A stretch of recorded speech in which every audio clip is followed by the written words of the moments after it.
Welcome to another postcard from Greece.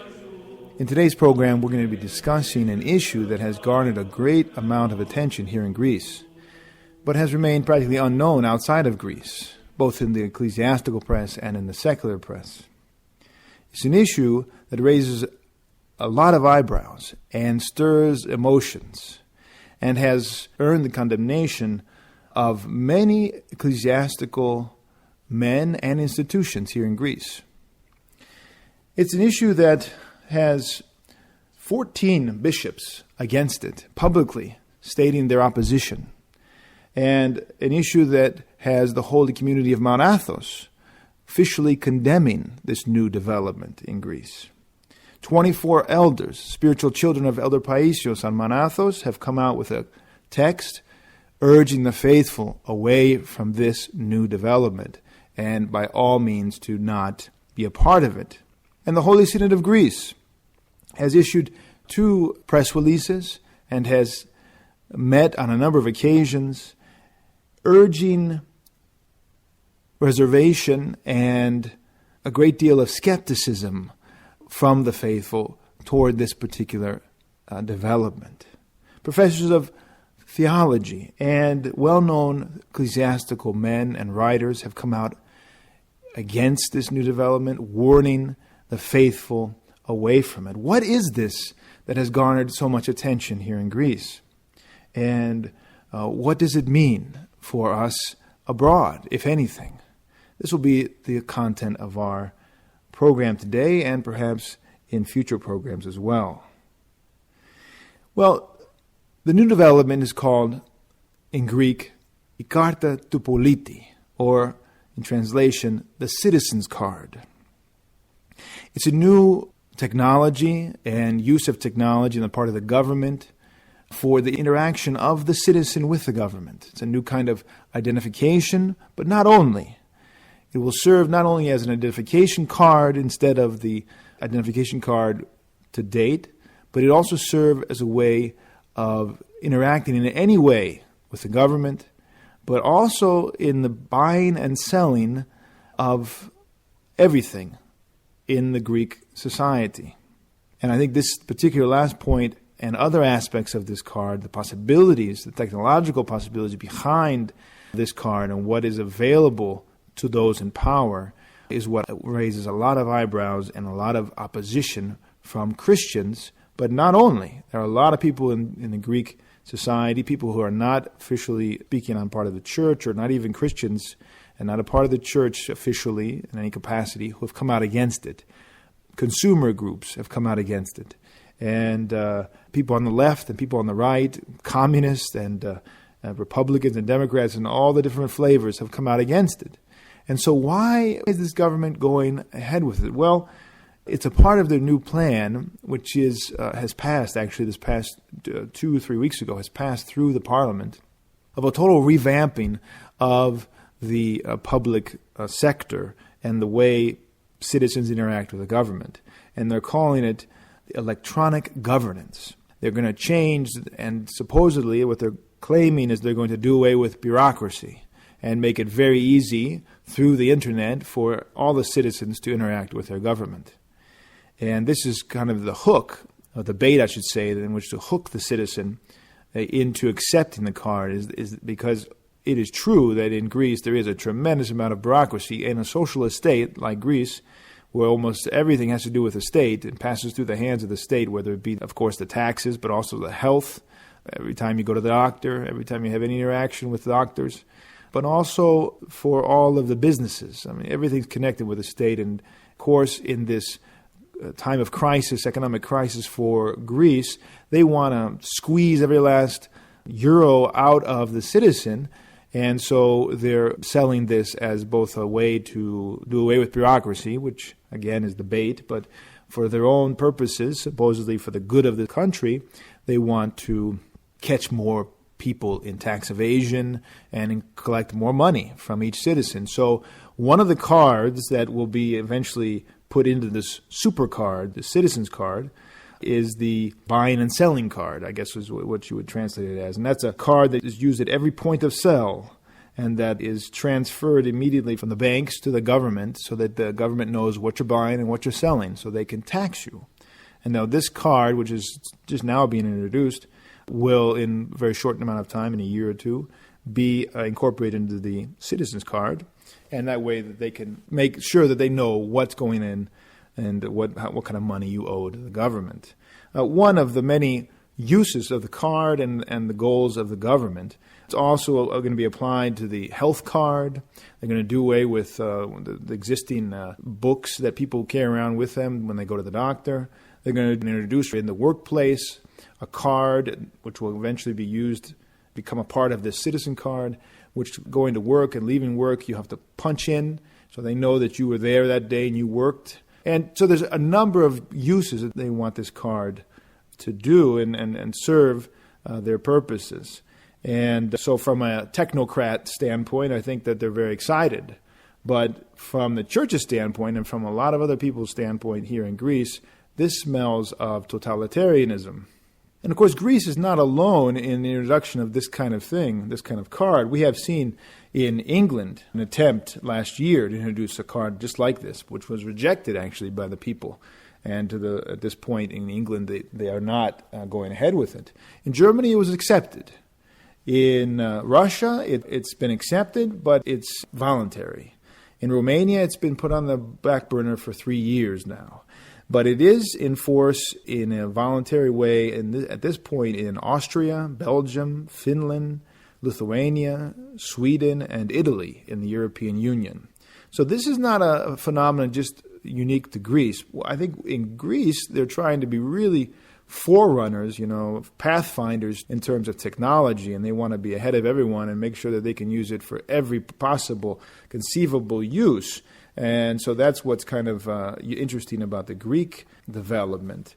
There, of course, will be in the card a microchip. Actually, there will be two kinds of electronic microchips. I'm not really a tech whiz, but there will be two kinds. One that will be manually, you have to take the card and put it in a reader, but also an RFID chip, which is all the rage now in the tech world, which will enable people from a distance to read the card. And this was what's really raising a lot of eyebrows here in Greece. And what people can foresee happening in a year or 2 or 3 time here in Greece is that there'll be stations set around the city of Thessaloniki, for instance. And so if you pass by there, you go into a store, or you go to work, or you go to the doctor, or whatever you do throughout the day, the card will be read. And there'll be a massive computer station set up, which is part of the legislation just passed, down in Athens, I suppose, where the technocrats will be. And it's still unclear whether these technocrats will be public or private institutions. Of course, you can imagine if it's in a private institution and they have all this data, there's just tremendous amount of possibilities for abuse and tyranny for people whose minds are not humble and clean. There's a lot that they can take this information and use it to manipulate the population. But again, the use of this, what might be the development for this card on a daily basis in a practical way? Well, again, you get up and you go to work and you put the card in. You go and eat and use the card to buy your food. You go to the doctor, you use the card to go to the doctor. And you pass through a shopping mall, or you go to the governmental official, you go fill up the gas tank, whatever you can imagine. Conceivably, down the road, the government can place readers from a distance or with the card actually being put into the reader so that they will know where you've been, what you've done, how much you've spent, and all the rest. Kind of reminds people very easily of George Orwell's 1984, Brave New World of Aldous Huxley, but also it brings to mind for Christians the apocalypse, because we know that at the end of the world, and the time before the second coming of Christ, the world is going to be under a totalitarian system of the Antichrist, in which he will have global control and global power, and he will be able to regulate the buying and selling of the whole world. And if you do not have the implant, the chip, as many people think today, but in any case, the seal or the mark of the beast, you will not be able to buy and sell. So this is definitely raising a lot of eyebrows from a lot of people. As I said, there are 14 bishops who have come publicly out against this. A number of them have held gatherings of their clergy and together with their clergy have condemned it and said they will not have anything to do with this card and will not take it because they believe that the card is a means for not only totalitarianism in Greece, but eventually it's a forerunner to the mark of the beast. And the 24 elders on Mount Athos who come out have, of course, spiritual children of Elder Paisios have cited his teaching, which is very well known in Greece, and he has come out and said that before the mark, before the attempt to implant the mark in the hand or the forehead, as it's in the book of the Apocalypse, there will be a card introduced, and that card will be one of the last steps before the mark, and that a Christian should not take the card.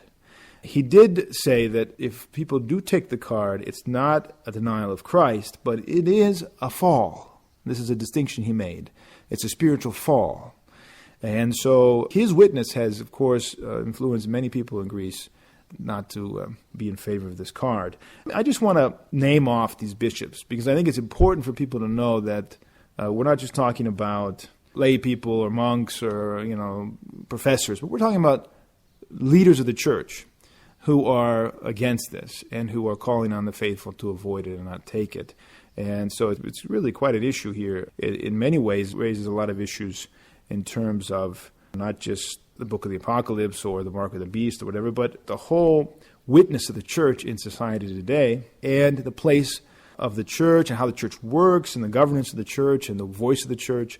It's very interesting to observe how things work here in Greece, I think, to see how the church works and how it should work. These bishops have come out against it. Some bishops who are well known outside of Greece, such as Nicholas of Mesogias, who is written and who studied in America, or Ambrosius of Kalavrita, Anthimos of Thessaloniki, Nectarios of Kerkera, Nicholas of Lamia, Photiodidis, he's the bishop of Lamia, Chrysostomos of Patra, Ignatius of Larissa, Jacob or Iakovos of Argolidos, Cosmas of Etalo-Cananias, that's where St. Cosmas Etalos is from and traveled. Seraphim of Piraeus, who's very outspoken and very well known in Greece for his work against these kind of developments. Andrew or Andreas of Konitsa, Kyrillos of Kifisa, and Seraphim of Kitharon, and Jeremiah of Gortinos are the 14 bishops that I know of, that I've seen and recorded as coming out publicly and speaking against the citizen's card.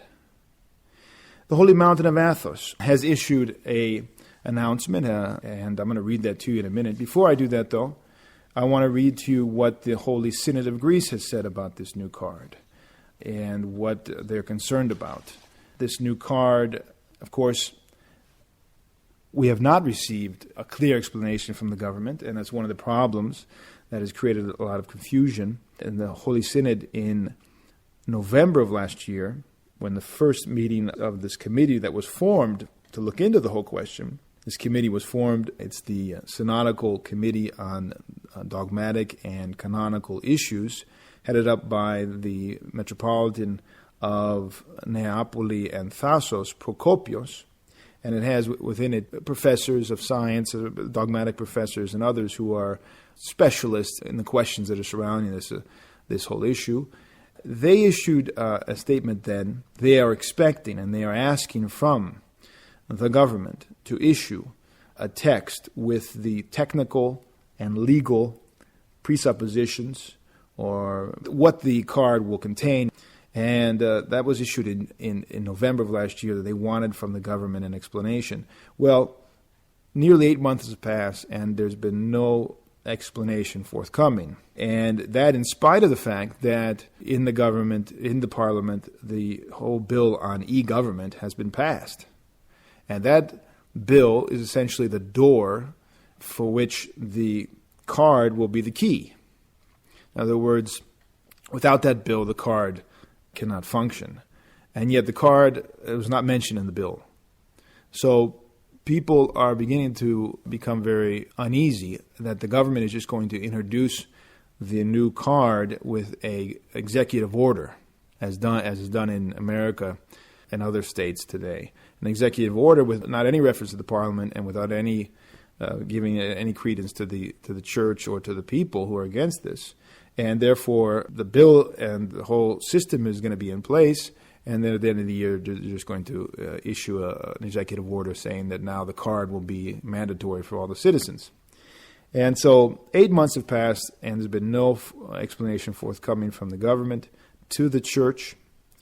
And the church is very concerned and states that the freedom of the person and the whole question of personal freedom, and of course the question of whether there will be any symbol of the devil, of the evil one, of the Antichrist in the card, these two issues, they've officially stated they want to be very on guard about it, and they call the faithful to be vigilant. And in their second statement issued a month later, in response to the government issuing a new text on the matter and opening it up to public discussion, their comments then, which is the last official text I have from the Holy Synod that I could find anyway. I think they've spoken about it again, but I could not find it, what they've said as of late. I think they're still officially waiting for a decision from the government. But then their comment, Holy Synod's comment, was that this text and this whole approach of the government is vague, self-contradictory, inconsistent, and confused, and that they are greatly reserved, have great reservations about the whole process of the introduction of this new card and this whole system of governance. And that's the Holy Synod.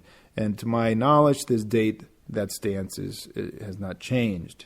In the meantime, since December until today, there's been a number of gatherings. In fact, I think I can count that I'm aware of 3 major gatherings in Thessaloniki and 3 or 4 in Athens, where tens of thousands altogether, if you count them all together, tens of thousands faithful turned out in front of the parliament in protest of this new development. And there were speakers from different quarters, including clergymen.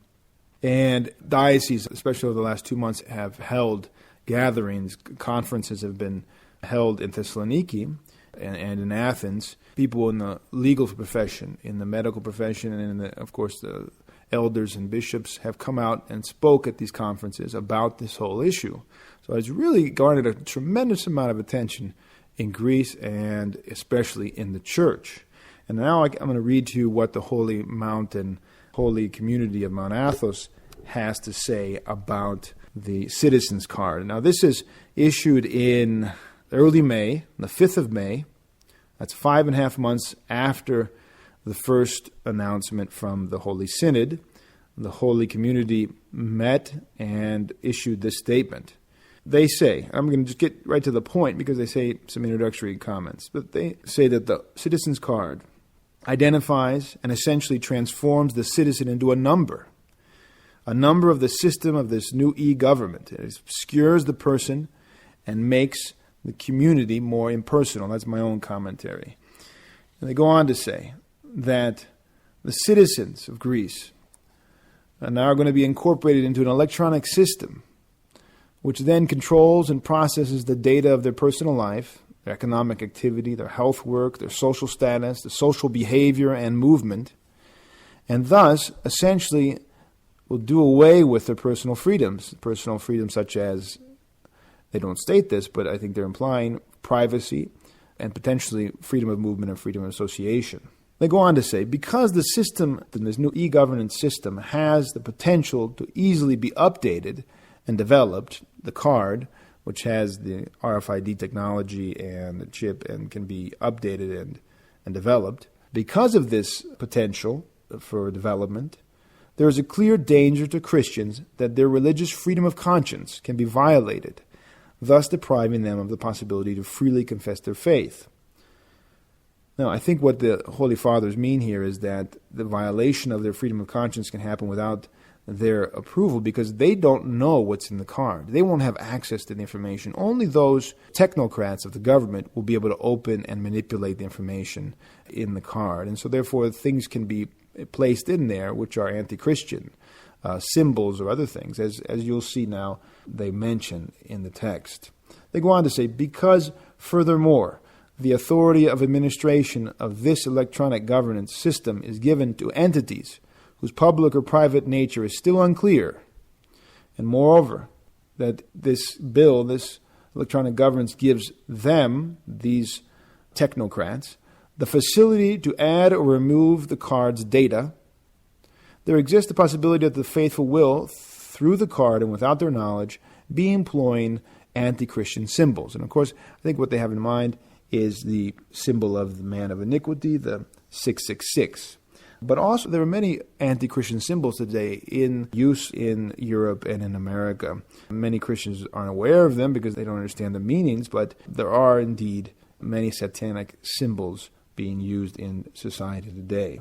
They may be referring to those as well. They continue, for all of these reasons, everything we've said in this text, the holy community of Mount Athos expresses its great uneasiness and fervently calls upon the Hellenic government not to commence with the issuing of the electronic citizen's card.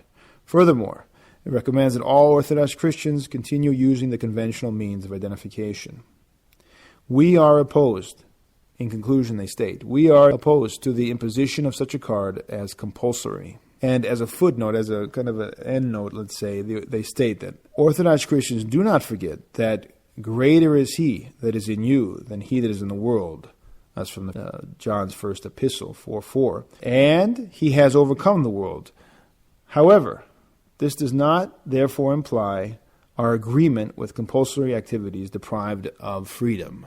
So they want to point out here, I think, an objection that's raised by many that, well, we're not afraid, it doesn't matter, we're not afraid of the Antichrist. And of course, that's not the issue, but in any case, people often say that, even some bishops have said that, well, this is really not an issue because we're not afraid of anything and we're not afraid of the Antichrist, and Christ has overcome the world and all the rest. But as they say, this does not mean, therefore, that we are just indifferent and go along and agree with such unfree, compulsory activities on the part of the government. There are two main thrusts on the part of the people and the faithful in Greece against this. And of course, the one is something that's common with people all around the world and in America, and that is the whole question of the rights, the freedoms in a free society. And that this is an encroachment on the freedom of movement and freedom of privacy, all the different freedoms that people should have in a free society. But then there's a deeper issue for an Orthodox Christian, and that is the whole question of the deception of the evil one and the increase of evil in the world, and therefore the eventual appearance of the man of iniquity, and how this all plays into that.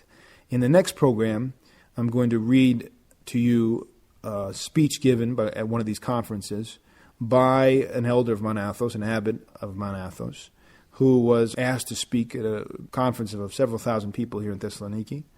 And I think it would be very instructive for all of us, because he gets into both details of the whole issue, which will better explain what is this citizen's card all about, but also and more importantly, he gives us guidance from the Holy Scriptures and from the Fathers as to how we should understand and what our stance as Christians should be in front of these dangers and these developments.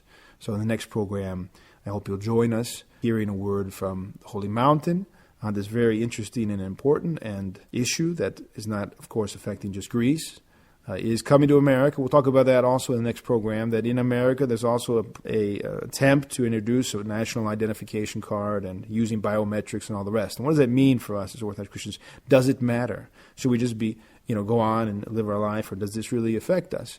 Here in Greece, they seem to think it does. A lot of people do, including the Holy Synod and the Holy Mountain of Athos. Welcome back to another postcard from Greece.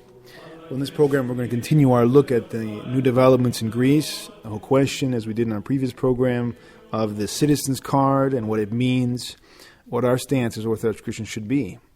And, of course, that means we're going to look at the spiritual and theological aspects of the whole question, and not just the questions of freedom of movement and freedom of association and all the rest, which we discussed in the previous program, which are important. And as Orthodox Christians, I think we should all be very concerned about that. We should all not be indifferent to the questions of freedom in society. That would be really, I think, sinful. But there's a deeper issue for us as Orthodox Christians, which is not an issue for most others who do not share the faith of the apostles and of the fathers, and who are not standing continually with an eschatological stance looking to the end, to the consummation, as Orthodox Christians should. We should be standing continually looking toward the Lord at the right hand of the Father and ever expecting his second coming. In this program, we're going to share with you the thoughts, the comments, not the entire speech, of course, but many of the main points of a particular speech given by an elder of Mount Athos. This is the abbot of Xeropotamou monastery in Mount Athos, Elder Joseph, who was invited here to Thessaloniki not too long ago, about a month ago, to give a talk at a conference called for the purpose of examining the whole question of the citizen's card and this whole development in Greece. And I think it's very instructive, and I hope that it will help many of us to better understand why this issue should concern us as Orthodox Christians and why so many people in Greece are concerned about it. It's not something that's at all just a issue of a few, but bishops and clergy and the Holy Synod and the Holy Communion of Mount Athos are all very concerned about these developments in Greek society. Of course, it's not just here in Greece, but it's around the world and also in America, and we'll talk about that perhaps at the end of this program or in the next. Well, let's begin and let's hear a little bit about what the elder had to say here at this gathering. He first talks about in the late 1990s, there was an attempt back in the 90s of this sort on a much more simple basis, which raised a great amount of resistance from the church. At that time, the numbering of the people, let's say turning people into numbers, the impersonal whole approach of the government was resisted, and there were many attempts in the 90s without them ever being employed. So the resistance of the church, he says, did bring about a change in the governmental policy, and therefore we should take hope that the more we work against it, the more we work for the principles of the person and the freedom of the person, there will be good fruits. And he reminds us of the movement under Archbishop Christodoulos about 10 years ago, where there were millions of signatures gathered, and that these signatures were not gathered for anything else but as an expression of our confession of faith as Orthodox Christians in the name of Christ, and as an expression of our religious freedom of conscience. A freedom of conscience. And this question of the citizen's card has to do again with this confession of our faith and with our religious freedom of conscience. And he reminds us that it's the Christians that are always against the encroachment of the freedom of conscience, and also who rise up against movements which would muffle the freedom of the Christians to confess Christ or blaspheme the name of Christ. It's the Christians who've always led the way. To learn what our stance should be vis-a-vis the world, and especially the mystery of iniquity, which has been working since the days of the apostles, and even before, really, from the beginning of the world, we must take refuge in the Holy Scriptures and the book of Revelation in particular. And the book of Revelation should not be seen as taboo or off limits. Even if there are people who misrepresent or misunderstand the book of Revelation, it does not mean, therefore, we should avoid it, because there are many people who misunderstand the Scriptures. Therefore, should we avoid the Scriptures and try to understand the words of the Lord in the Gospels? Of course not. The fathers and trustworthy interpreters tell us that the book of Revelation has much to give us and help us in terms of how to live now, this time between the first and second comings of Christ. And it's not just about the end. It's not just about the very last days. But it helps us understand our stance as Orthodox Christians in this world. The Church awaits with desire and love the second coming of Christ, the Savior. We say, "Come quickly, O Lord." Even so, come quickly with St. John. It's this eschatological stance, this expectation and longing, this sense of pilgrimage and the brevity of this life, this whole stance of awaiting the second coming of Christ, this must be our stance. This must be our longing and our sense as well. And now my comments here, I think this is really key. If we do not have this, if we are not standing with longing and expectation, we will not understand what we should do in these days, and we will not live a true Christian life. And the next step is very close to secularization and loss of the grace of God. So it is absolutely key that we stand in this way. and not turn our gaze away toward the world, but have it always toward the east, let's say, toward the second coming of our Lord. Now, in the book of Revelation, first, before the coming of the man of iniquity, there will be the coming of the false prophet. And the interpreters of the sacred book tell us that the false prophet is not just a person, but it's also circumstances. It's both, rather, that there will be circumstances of deception and mechanisms of deception, but also a person that will personify and preach like St. John did for our Lord. He will preach for the coming of the Antichrist. Now, in the book of Revelation, there is the famous passage about the mark of the beast. And in Greek, the key words here that I'm going to read you are kepi pandes. And in English, that translation is, he causeth all, or he makes all, both small and great, rich and poor, free and bond, to receive a mark in their right hand or in their foreheads. And the elder here says, now, we need to note that this shows deliberation, maneuvering, deception, and pressure, this causing all, making all accept the mark.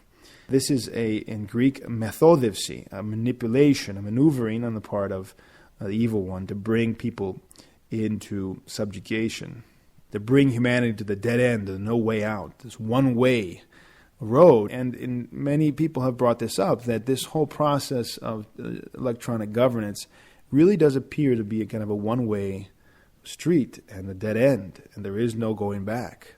And it's one of the things that people bring up about this whole situation here in Greece. Today in Greece, with the announcement regarding the citizen card, everything positive is stressed, of course, about the card. They're selling it to us. We don't know exactly what it is and how it will work technologically. We just hear all the good things, that it'll stop the bureaucracy and all the rest. And of course, they did open it up to a public discussion. This public discussion was had mainly through the internet, and tens of thousands of people were said to have spoken up in public debate, said their word about this whole endeavor. No one knows the outcome of this. No statistics were ever reported, and this remains a mystery. What was the response of the Greek people? And the law that finally passed through Parliament just a few days ago, speaks only of electronic governance, changes in how the people will interact with the government, databases and all the rest of it. There's no mention of the card. There's no mention of the card at all. And we are expecting, the elder says, an executive order to be issued, no voting, and just one day we're going to wake up with the citizen's card as a done deal, even in the face of tremendous opposition. It looks as if we'll never learn how or what the card is exactly from the government. Now, there's a lot of people who've reported on what it is, and the technology of it, but from the government, it looks like we're never going to hear anything officially stated. Now, he pauses here and he says, let's hear a word about what is electronic government. What is this e-government? This is something that's being pushed internationally, as we've mentioned in the previous program. There are a lot of states, a lot of countries in Europe that have pushed this and that have introduced this. And he notes something that's, I think, really interesting if we step back and look at history. He notes that all governance until today is based on the written word. Littera scripta manet. And that is the written word, the written letter abides. It's from the famous Latin expression, vox audita perit, littera scripta manet. The spoken word perishes, the written word endures. Now that has been the basis of governance and society for thousands of years. Scripta manet. But now, everything's in flux. With the electronic word, can be erased, can be manipulated, and the public can be manipulated through that. The law creates, the elder says, new independent centers of administration, public or private. We're not sure. It's not clear in the law. And these are going to be run by technocrats, people with tremendous power. And if they're not people with honor, can easily manipulate the system. There's no security. And indeed, anyone who wants to, this is my comment now, and anyone who wants to go online can search and find a lot of articles about how databases and computers are broken into, and there's no security in this area of our life. Many, many cases around the world today of people stealing databases, selling them, and all this information being leaked. So there's really no privacy whatsoever. Now, this new technology, the law says, well, is what they've told us, rather. The law doesn't say that. We'll use RFID technology. This whole RFID technology, which is new to Greece, is old in places like the United States. It's been used in banks around the world, in commercial transactions. But it's important to note here that the potential for social control, social manipulation, is tremendous. Potential to be used for keeping people out, for instance, out of stores or out of businesses or out of government offices, is tremendous. I'll give you an example. This is not what they said in the speech, but if in your database they have information on you of past falls or errors or whatever, that'll be with you all your life. And therefore they can basically make it very hard for anyone to change and repent and improve their life. They will be with them. And also, if people are not honorable, they can introduce things into the card which are actually untrue or manipulations of the truth and make it very hard. And so people could be actually kept out of society much more easy with this card, or they could be forcefully kept in society. In other words, that you have to have this card if you want to be a part of society. And so without this chip, without this card, you will have no access. So you are forced in, let's say, to the system. You have no choice. If you want to be a part of the society, a part of the system, you have to have the card. And so you can see immediately that things are becoming very totalitarian. Now, continuing with the elder's talk, he says that the card will be used for public and private payments or paychecks.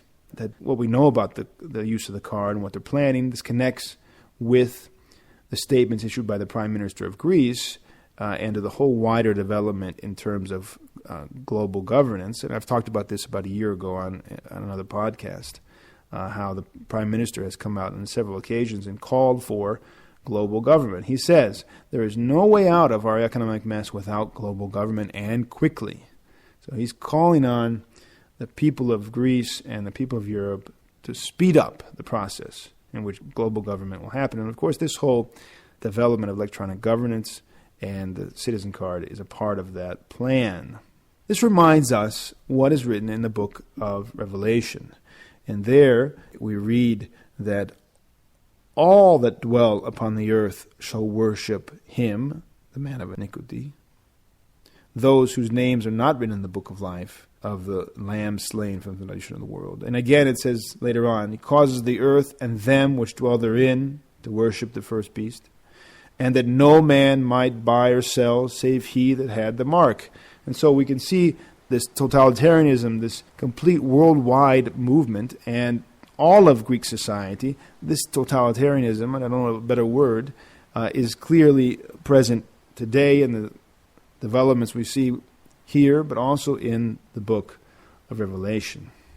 So it appears like they're making ready, but the elder says we cannot be for sure. No one can know for sure because the Lord has said very clearly, no one knows the day or the hour.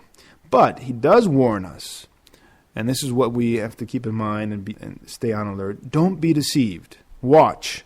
Observe the sign of the times. Scripture clearly talks about the signs, and in fact the Lord criticizes severely the Jews because they cannot discern the signs of the times. And he also points to us with the parable of the fig tree, that when this branch is yet tender and putting forth leaves, you know that summer is nigh. So likewise, when you see these things, know that it is near, even at the doors. So the Lord, with this parable, with these references, clearly telling us, be vigilant. Doesn't mean that we're all going to become biblical scholars or interpreters of text, but it does mean that we're going to have to be vigilant spiritually and have in mind the prophecy of St. John and the words of the Lord, which were given for our benefit, every Christian's benefit of every age. So we see that there are many, many people, many of the world's leaders, speaking of a need for world government. This looks like a one-way road, a dead end. Of course, the elder says we always have the possibility to confess and to give a good witness. But we must, and this is our job here and what the elder was trying to do, explain and show what the proper phronima, the mindset, the stance of the Orthodox Christian should be. And this is what we're most interested in. What should be our stance? We mustn't fear. We must not bring fear in our hearts, because that's a sign of faithlessness and lack of trust in God. But we must be vigilant and learn how to then live in this day and age. For us, Orthodox Christians, this is the first thing, first of all. And now, therefore, it's an issue not of civil freedom, but an issue of religious freedom of conscience and the confession of our faith.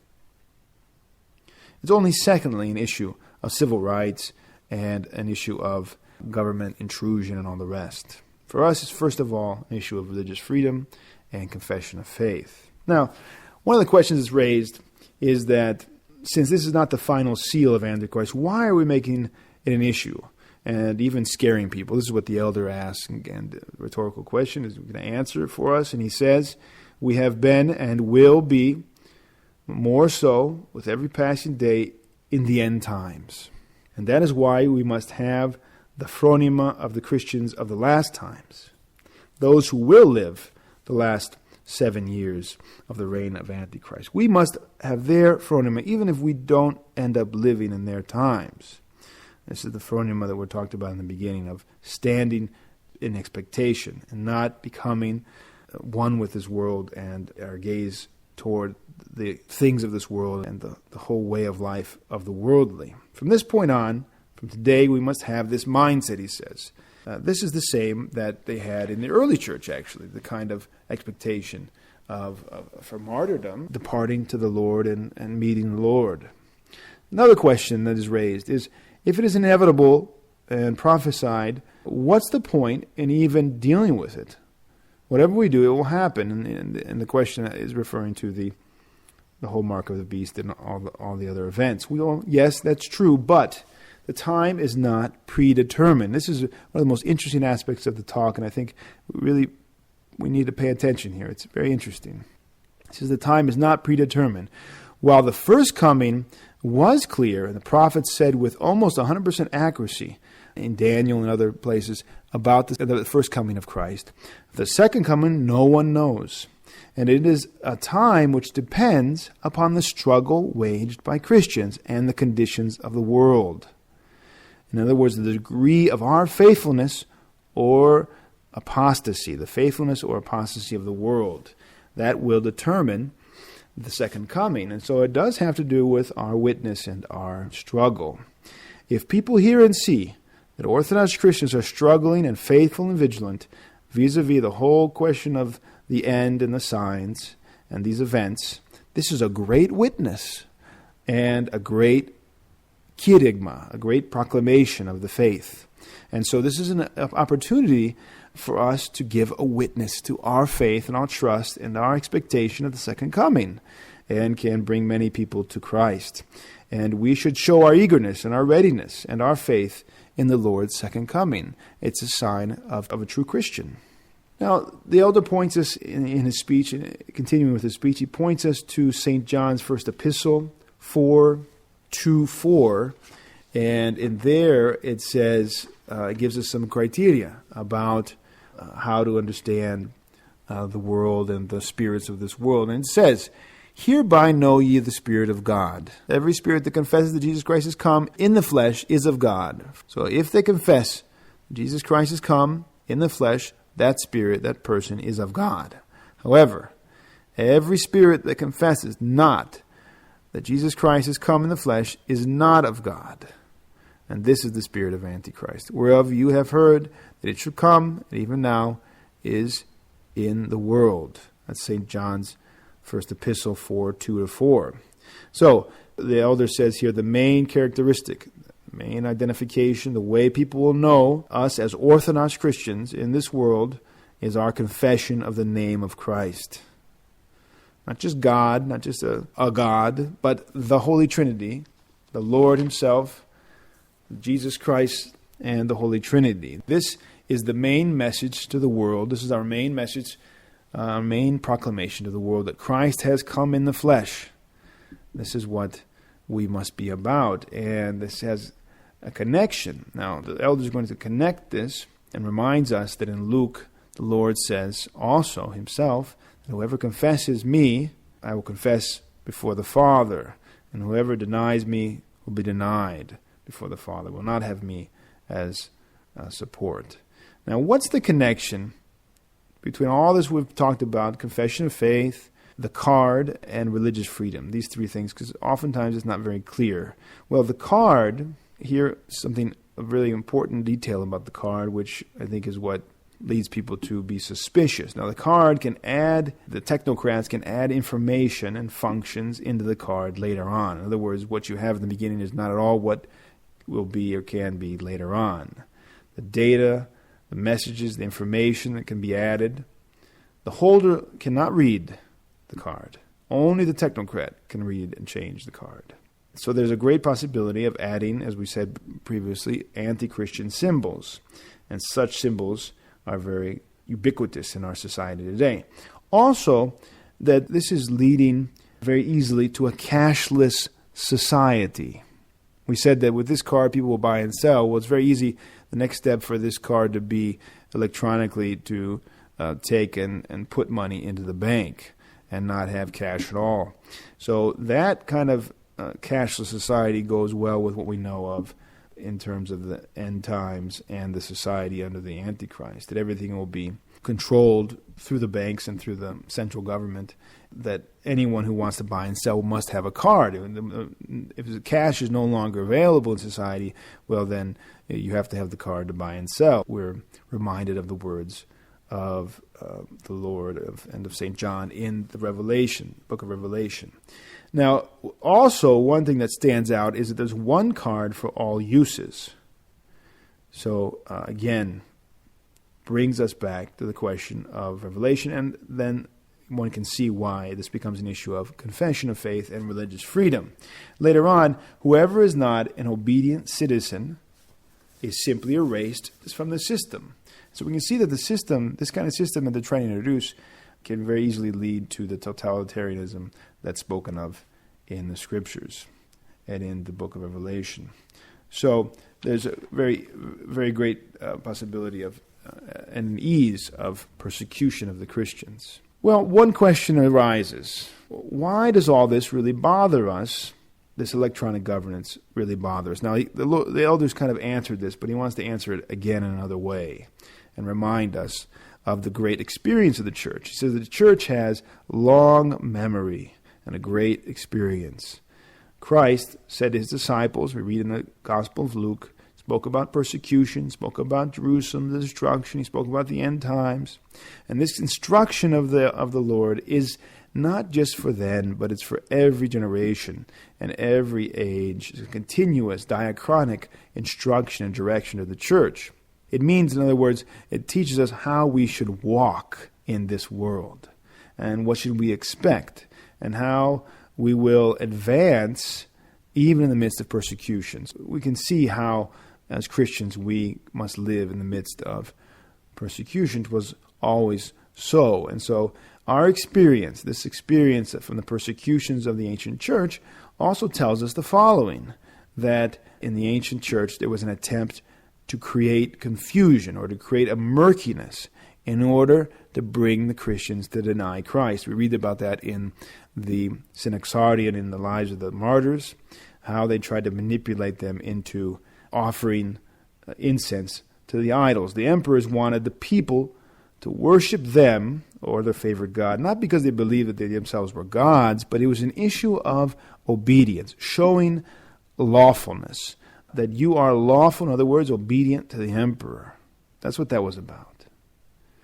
So subjection to the ruler of this world, because behind the emperor, when he becomes a tool of Antichrist or of the devil, well, you're subjecting yourself to the ruler of this world. And that's what the Antichrist really is a stand-in for the ruler of this world.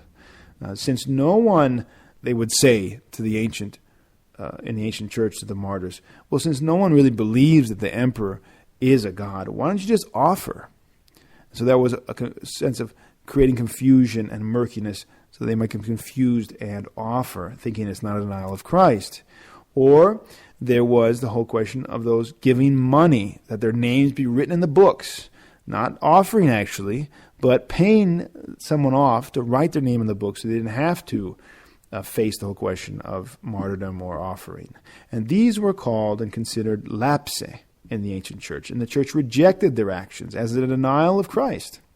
Now, this experience of the church, we need to remind ourselves and bring this to bear on our life today. There's another example. The elder brings up another example of St. Theodore of Tiro and the whole miracle of the Coliva. You remember from the Synaxarion that Julian the Apostate wanted to take blood from sacrifices and put it in the marketplace and in the food so the Christians would end up eating from this food with the blood of the sacrifices. And the Lord sent St. Theodore to the bishop of the city to save the Christians from this deception and this scandal and this defilement. Even though St. Paul does say that it's not in itself a defilement, but it can be a scandal to the Christians. And so he would rather not eat of this food forever into the ages rather than scandalize his fellow Christians. So the Lord sent St. Theodore to the bishop in a dream to save the Christians from even this scandal and this confusion of the conscience of the Christians. You see here how one should really be very cognizant of these dangers and in it trampling down upon the conscience of the Christian and how important that is. And these are guides for us today, how we might approach and why this thing, on one hand, the whole card, the citizen card and these developments might seem very, well, why even bother? It's really excessive, it's really extreme and fanatical. But you see that in these instances in the ancient church and in St. Theodore of Tiro and others, that in fact, also after the legalization of the church, the devil wanted to bring the church into union with heretics. It's another way to also confuse and pervert and scandalize and defile, let's say, the church, this union with heretics. With the Monophysites, there were many attempts that the saints of the day, St. Maximus and others, resisted and did not give in. So another example, throughout the church we have many examples like that with the Uniates and with other groups throughout the history of the church where this was seen as a matter of confession of faith and not simply an unimportant issue. So in every age, and here's our conclusion really, coming to our conclusion now of the elders' talk, in every age the ultimate aim of the evil one by way of deception is to bring the Christian to deny the name of Christ. To deny the name of Christ. This is the ultimate aim. And so our response must be that we remain vigilant and we see this as not a simple issue of civil rights, but as a confession of faith, and we call upon the personal religious freedom of conscience of every Christian in our refusal to take the citizen card. And that ends a very, brief and compact retelling of the talk of Elder Joseph in Xeropotamou, given here in Thessaloniki. I cannot do it justice, and of course I might have misspoken, so please do not hold every word as spoken by the Elder of Xeropotamou. But I think I have communicated to you the essence of the message, a message that the Elder brings us from the Holy Mountain of Athos, and tries to help us see the whole question as a matter of a spiritual question, a matter of confession of faith, and a matter of our salvation, and not simply a worldly matter of civil rights and encroachment of tyranny of a state. And so in our next program, we'll discuss how some of these developments are happening outside of Greece, in America, and what our stance should be, and how we should remain vigilant in the face of these new developments around the world and what they mean for us. Until next time, good struggles and good vigilance. You've been listening to Postcards from Greece with Father Peter Alban Heers, the founder and current head of Uncut Mountain Press. This is a listener-supported presentation of Ancient Faith Radio.